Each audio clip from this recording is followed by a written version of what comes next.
And here is the spotlight segment of the program where we feature government agencies, professional bodies, and corporate organizations who have been instrumental as to contributing their quota to national development. Happy viewing.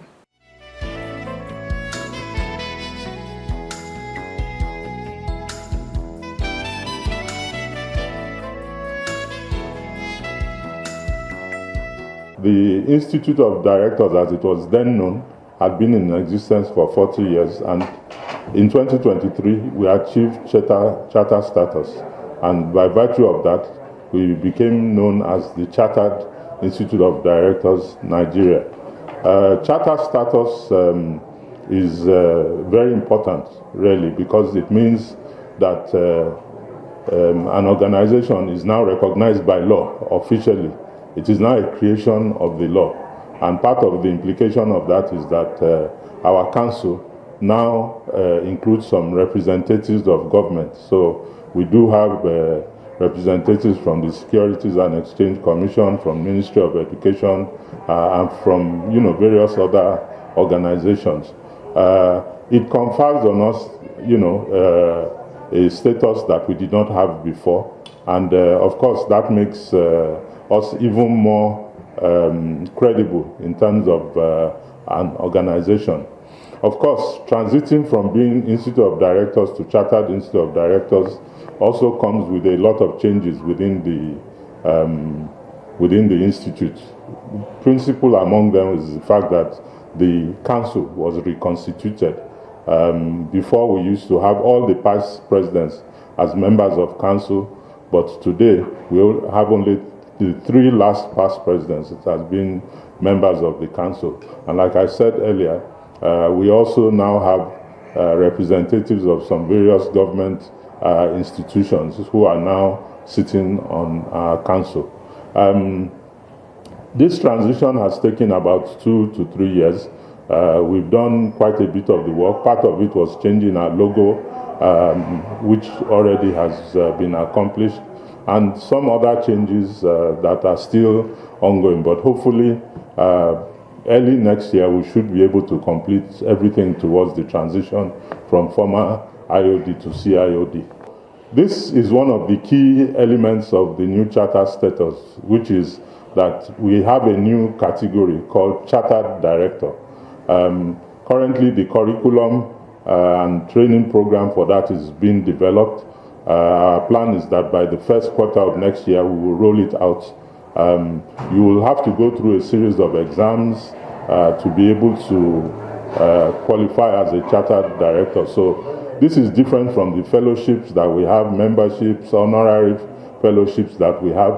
Chartered directorship is by exam. You will have to go through a course of study. But like I said, that curriculum is still being developed presently, and hopefully by the first quarter of next year, we should be ready to roll it out. As you know, the CIoD is the apex body for the training of directors.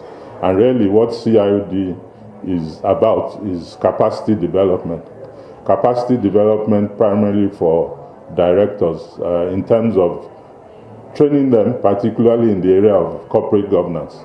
It's very important because our members sit on the boards of various companies in Nigeria, whether they are publicly quoted or private companies. Our members are throughout the industry, whichever industry you can think of, be it banks, be it oil industry, be it healthcare. Our members, sit on the boards of those companies. So obviously, if the directors in these various companies are well equipped, especially in the area of corporate governance, it means those companies will be run better. They are better equipped, they'll be able to do a better job so that their companies are operating in a way that is beneficial to Nigeria. And hopefully over the last few years we have run several courses which we do on an annual basis. We have our CDC1 and CDC2, which are entry-level training programs. Anybody who wants to become a member has to go through those training courses. We have the Advanced Directors Training, which takes place in London, in the UK, annually. So we have so many different courses that are all aimed at improving the capacity of board members in various companies, whether public sector or private sector. And we continue to work in this regard. We continue to also establish collaborations. We are working with various government institutions, particularly to help bring better corporate governance standards to government institutions. So we were working with Ministry of Finance Incorporated. We are working with the Nigerian Institute of Policy and Strategic Studies. All these institutions which impact significantly on the Nigerian economy, particularly from the private sector angle. We're working in close collaboration with them. We also collaborate with the Securities and Exchange Commission, the Nigerian Stock Exchange, to mention a few. Well, there's always one challenge or the other that we deal with. One of the challenges which the chartered status has helped us to address somewhat is that, it is that of awareness for people to know and understand, the role that CIoD has to play in training directors. So that's one of the things that we have to deal with. Another area is that we try a lot to advocate to government about policies that we believe will be beneficial to companies within Nigeria. So we spend a lot of time working on such advocacy. Even our annual conference that we're having now is technically an advocacy outreach, because as you may recall, we had several ministers from the government who attended and who took part in the conference. Other challenges that you could look at would include, the capacity of the existing pool of, because we still have a lot of ground to cover in terms of reaching, all the various directors that operate within our country. So we continue again to work and try to make a difference in these areas. Yes, a number of things. One of them, like I said, is collaboration, particularly with government institutions. I've spoken about that already. We are also looking at implementation, like I said, full implementation of the CIoD Act, the Chartered Institute of Directors Act 2023. Some aspects of it that we haven't fully implemented, like the Chartered Director Program. We're working on that implementation. We are also working on a CIoD house. That project is, it hasn't started yet, but we're at the planning stage, and hopefully it should take off sometime next year in terms of physical construction. We are also planning to open some new branches in other parts of the country. We have currently a branch in Abeokuta, a branch in Port Harcourt, a branch in Abuja. So we are looking at some other locations that we want to open branches. Because we do training, that really is the major area that we focus on. We do a lot of training, and recently we've tried to work with some of the universities, for instance, to bring some of our expertise to bear in training of university students, exposing them to corporate governance and things like that. We're not necessarily we're a non-for-profit organization ourselves, so we're not necessarily into building schools or roads or things like that. But we make use of our training facilities, particularly with the younger people. We actually have a young directors forum, for instance, which is meant to reach out to the younger elements of society in terms of training them again to become well-equipped directors. As you know, the government under the leadership of F.CIoD Bola Ahmed Tinubu GCFR have made a lot of or initiated a lot of very significant reforms into the country.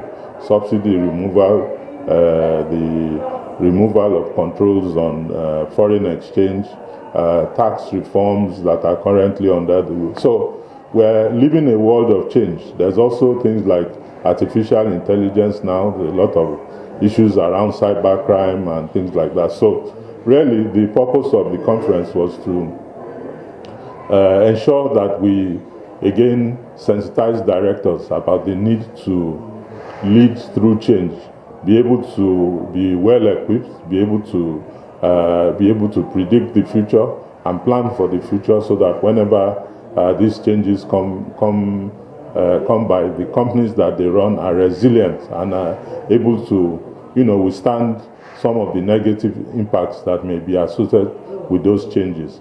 So that's really what the conference was about, and thankfully we believe we've had a very successful conference. Again, my name is Adetunji Oyebanji. I'm the President and Chairman of the Governing Council of the Chartered Institute of Directors, Nigeria. I also am the MD of an oil company.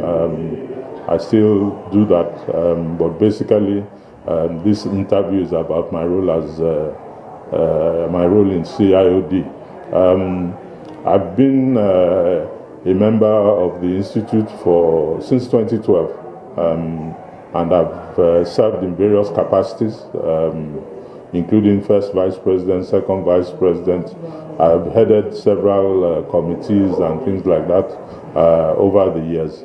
I've also had the privilege in the oil industry of being chairman of the Major Energies Marketing Association of Nigeria. So my career has largely been in oil and gas for over 40 years.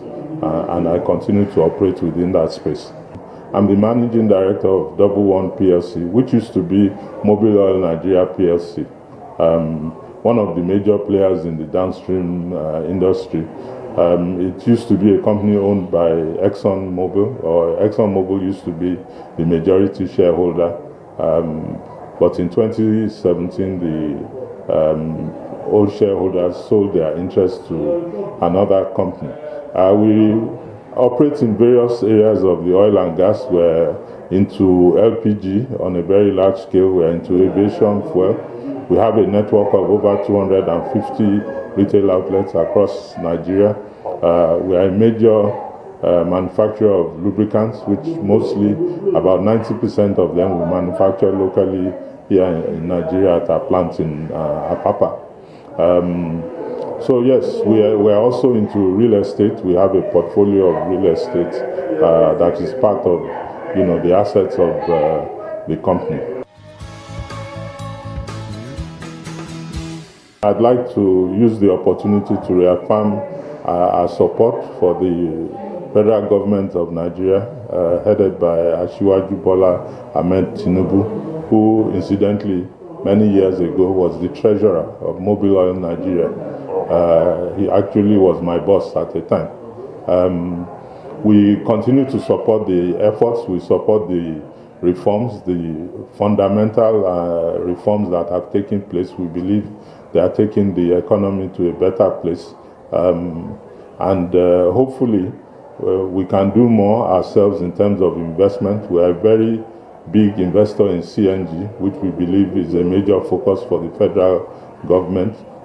My company operates 4 CNG stations in Lagos and Ibadan, and we're looking to expand those opportunities. We also have close to 50 LPG sites where we dispense LPG to members of the public. So all this we are doing consistent, with the programs and direction of the federal government, and hopefully we can contribute our own quota to making, Nigeria a better place for all of us.